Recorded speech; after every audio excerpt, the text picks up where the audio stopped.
மா காயத்ரி அம்மா வாடா. மா எனக்கு ப்ரொமோஷன் கிடைச்சிருக்குமா. ஏய் சந்தோஷம்டா. கங்க்ராட்ஸுங்க. தேங்க்ஸ் காயத்ரி. இனிமே உன் புருஷன் மேனேஜர். ஆனால் என்ன போஸ்டிங் தான் சென்னையில் போட்டாங்க. சென்னையா? ஆமாம்மா. அங்க போய் நீ எப்படி தனியா இருப்ப? மா தனியாலாம் இல்லைம்மா. நீங்கள் காயத்ரி அப்பா நான் எல்லாரும் சென்னையே போயிடலாமா. என்ன விளையாடுறியா? அப்ப அப்பாவோட வேலையெல்லாம் என்ன ஆகுறது? மா அதான் எனக்கு ப்ரொமோஷன் கிடச்சிச்சில்லம்மா. அப்பாவை வேலை விட சொல்லிட்டு அப்பாவை நம்ம கூட கூப்பிட்டு போயிடலாமா. எல்லாரையும் நானே பார்த்துக்கிறேம்மா. அந்த மனுஷன் அதெல்லாம் கண்டிப்பா ஒத்துக்கவே மாட்டாரு. அந்த ப்ரமோஷனை இங்க கொடுக்க சொல்லு. மா நான் அவங்கக்கிட்ட எவ்வளவோ கேட்டு பார்த்துட்டேம்மா.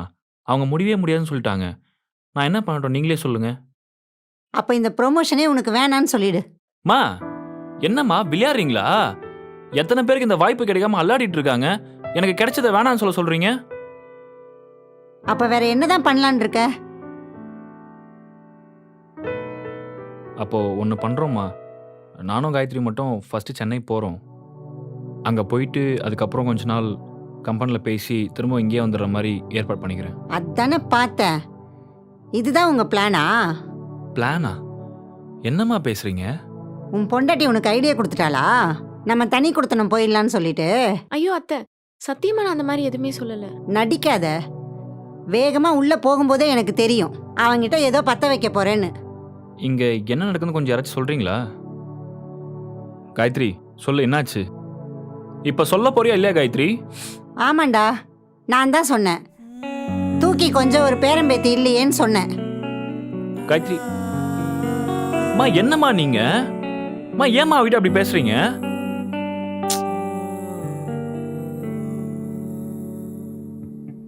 இவன் திருந்தவே மாட்டான்.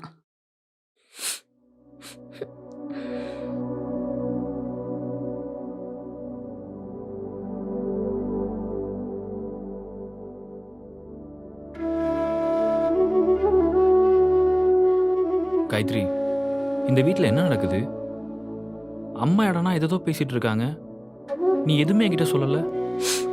ஒன்றும் நடக்கலைங்க, நீங்க விடுங்க. சரி அப்போ எதுக்கு இப்போ நீ இப்படி அழுதுட்டு இருக்க?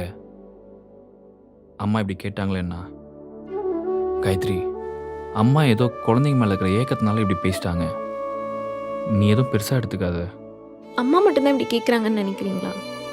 எங்கே போனாலும் யாரை பார்த்தாலும் இதே கேள்விதான். எவ்வளோ கஷ்டமா இருக்குன்னு தெரியுமாங்க? ஏய் உன்னை மட்டும் தான் கேட்குறாங்கன்னு நினச்சிட்டு இருக்கியா நீ? பார்க்குறவங்கலாம் என்ன கூட தாண்டி கேட்குறாங்க. உங்களுக்கு புரியலங்க. உங்களை கேட்குறதும் என்ன கேட்குறதும் ஒன்று கிடையாது. நான் இல்லைன்னு சொல்லும்போது ஏதோ என்கிட்ட தான் குறை இருக்குன்ற மாதிரியே பார்ப்பாங்க. கொஞ்சமாச்சு யார்கிட்ட பிரச்சனை என்ன பிரச்சனை அதெல்லாம் கொஞ்சம் கூட யோசிக்காம அந்த பொண்ணுக்கு தான் குறை இருக்குன்னு சொல்லிட்டு போயிட்டே இருப்பாங்க. இதை பாரு காயத்ரி, கல்யாணத்துக்கு அப்புறம் இந்த மாதிரி விஷயம்லாம் ஃபேஸ் பண்ணுறது சகஜம்தான். இதுக்கெல்லாம் நீ இவ்வளோ ரியாக்ட் பண்ண வேண்டிய அவசியமே இல்லடி. நான் தான் சொல்கிறேன் இல்லைங்க, என் கஷ்டத்தை உங்களால் புரிஞ்சுக்க முடியாது. நீங்கன்னு இல்லை, என்றைக்கும் ஒரு பொண்ணோட இந்த மாதிரி கஷ்டத்தை பசங்களால் புரிஞ்சிக்கவே முடியாது. சரி, நான் போய் சாப்பாடு எடுத்து வைக்கிறேன், நீங்கள் வாங்க. காயத்ரி கொஞ்சமாச்சு யார்கிட்ட பிரச்சனை என்ன பிரச்சனை அதெல்லாம் கொஞ்சம் கூட யோசிக்காம அந்த பொண்ணுக்கு தான் குறை இருக்குன்னு சொல்லிட்டு போயிட்டே இருப்பாங்க. என்றைக்கும் ஒரு பொண்ணோட இந்த மாதிரி கஷ்டத்தை பசங்களால் புரிஞ்சிக்கவே முடியாது.